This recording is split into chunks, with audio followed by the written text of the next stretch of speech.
श्रीलक्ष्मी श्रीमहालक्ष्मी क्षीरसागर कन्यका उत्तिष्ठ हरिसम्प्रीते भक्तानां भाग्यदायिनी।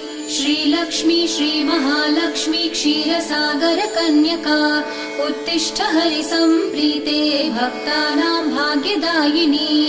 उत्तिष्ठोत्तिष्ठ श्रीलक्ष्मी विष्णुवक्षस्थलालये उत्तिष्ठ करुणापूर्णे लोकानां शुभदायिनी।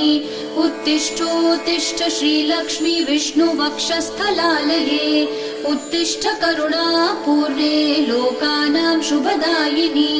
श्रीपद्ममध्यवसिते वरपद्मनेत्रे श्रीपद्महस्तचिरपूजित पद्मपादे श्रीपद्मजातजननी शुभपद्मवक्त्रे श्रीलक्ष्मी भक्तवरदे तव सुप्रभातम्। श्रीपद्म